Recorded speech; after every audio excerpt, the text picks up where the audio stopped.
E aí, pessoal, tudo bem? Meu nome é Fernando Flores e no vídeo de hoje a gente vai falar um pouco sobre as opções que você tem para o seu closet, os tipos de closet que você pode escolher. Se você quiser conferir, vem comigo e roda a vinheta.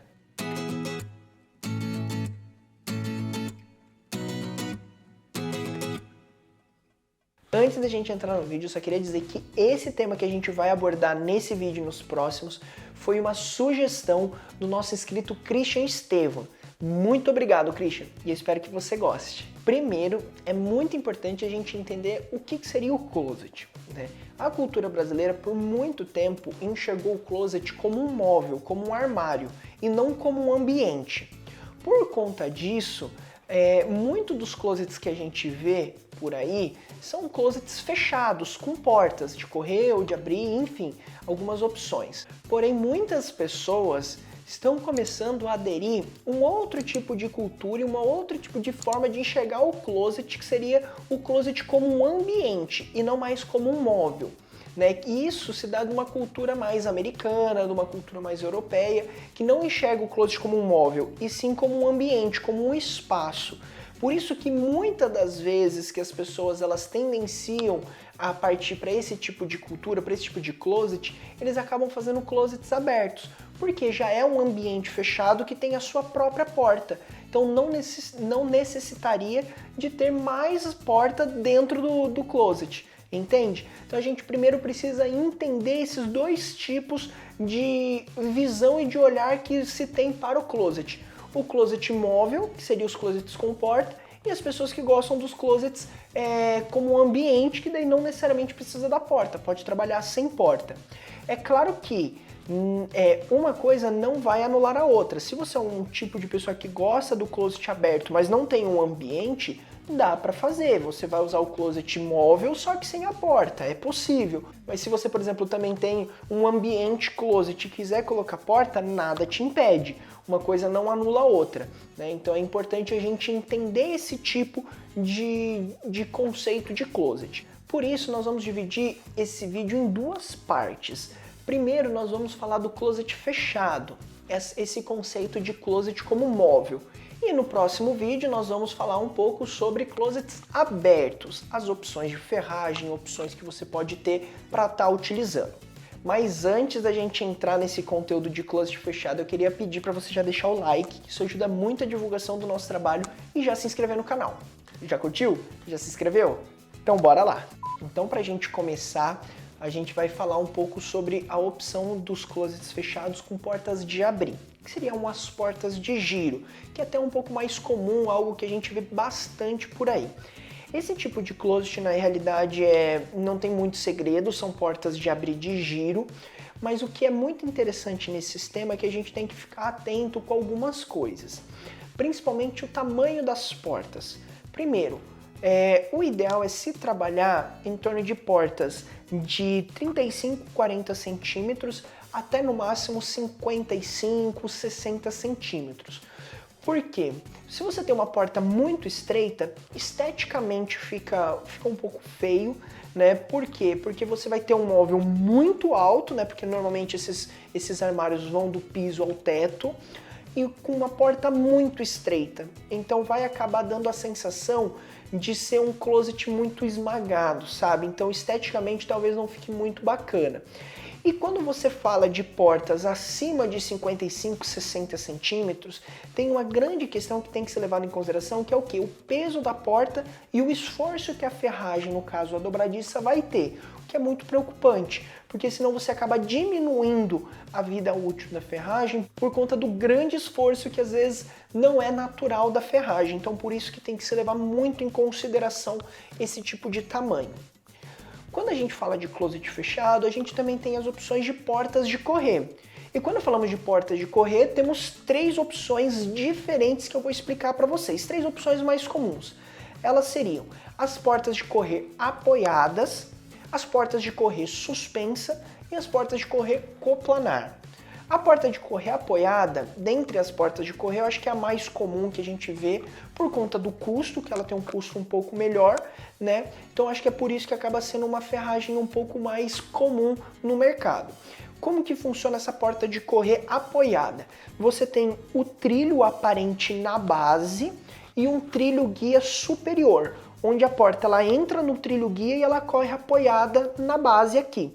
Então você acaba enxergando o trilho, aquele filete embaixo e o trilho em cima. A porta de correr suspensa acaba sendo um pouco diferente. Ele é um tipo de porta que você não vê o trilho, nem superior e nem inferior. A nível de acabamento, algumas pessoas gostam mais dela por conta dessa sensação dela estar flutuando, por você não ver o trilho. Por conta de você não ver o trilho, não tem necessidade de você ter uma base e um teto para apoiar as portas. Por quê? Porque ela corre apoiada na parte de cima, ela tem tipo um gancho assim no trilho. Então a porta ela tá aqui, quem tá vendo do lado aqui, ela acaba não enxergando. Então ela corre apoiada em cima e guiada embaixo. Então é um tipo de porta muito interessante. E também a terceiro tipo de porta de correr seria a coplanar. É uma porta muito nova, a ferragem por ser uma novidade, acaba tendo um custo ainda maior. Eu acho que das três que eu acabei de falar, é o que tem o maior custo. Porém, também a nível de acabamento é o que fica mais bacana, porque a porta coplanar ela acaba ficando no mesmo nível, você não tem transpasse, diferente das outras portas de correr que tem que ter o transpasse, uma tem que ficar mais afastado da outra para elas correrem entre si. A porta coplanar você fica com as duas no mesmo alinhamento e quando você abre ela vai para frente e corre. E quando você fecha, ela volta. A mesma coisa, ela vai para frente e abre. Então ela acaba sendo muito interessante e muito bacana também. Quando fechado, dá até a sensação de ser painéis, sabe? Fica muito bacana. Então por isso que acaba sendo uma opção também bem interessante, mas que como ainda é uma novidade, o custo acaba sendo um pouco maior. Uma curiosidade, né, sobre as portas de correr é o seguinte: portas de correr apoiado e suspenso, que foram as duas primeiras que eu falei, você poderia ter corpos ímpares, né? Vamos dizer, você pode ter 3, 5 portas de correr. A coplanar, ela acaba tendo que ser par. Ou é 2, 4, 6, entende? Por quê? Porque você tem um módulo onde elas correm entre si. Se eu tenho 3 portas, aí eu já não consigo ter o sistema coplanar. Então isso também é algo que deve ser levado em consideração caso você goste desse terceiro ponto de porta coplanar. Eu queria trazer mais 2 segredos aqui para vocês sobre essas portas de correr.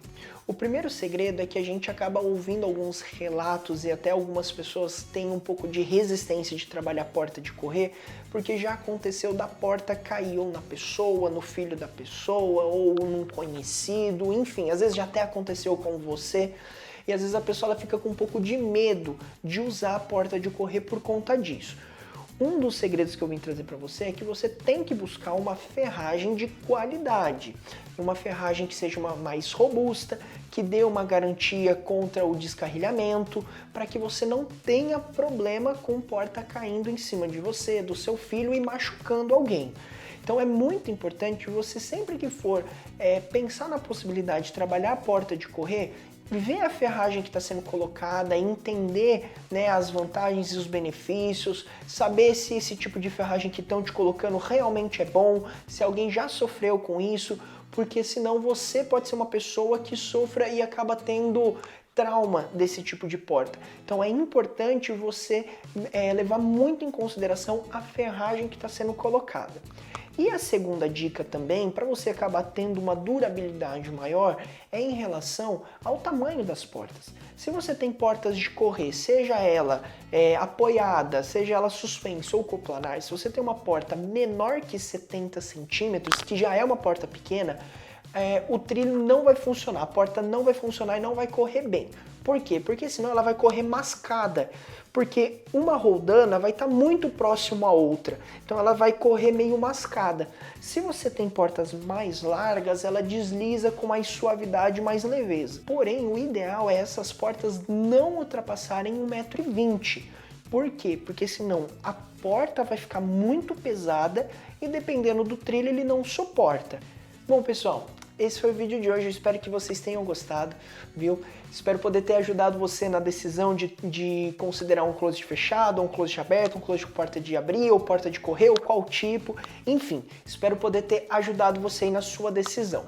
Se você não deixou o like lá atrás, já deixa o like, isso ajuda muito a divulgação do nosso trabalho e a recomendação do nosso conteúdo para outras pessoas. Se você está passando por aqui e ainda não está inscrito no canal, se inscreva, clica no botão vermelho e no sininho, porque a gente está trazendo conteúdo direto aqui para vocês, então tem muita coisa bacana por vir. Se você tem alguma dúvida, deixe nos comentários ou até mesmo alguma sugestão de tema, como foi o tema de hoje. Deixe nos comentários que a gente vai conversando, vai interagindo. Quem sabe a sua dúvida ou a sua sugestão não vira tema do nosso próximo vídeo. E também nos acompanhe nas nossas redes sociais, Facebook, Insta, Pinterest. Os links vão estar aí todos na descrição e fica por dentro de tudo que a gente está trazendo muita novidade, viu? Muito obrigado e até o próximo vídeo. Fechou. Ah, e falta falar, né?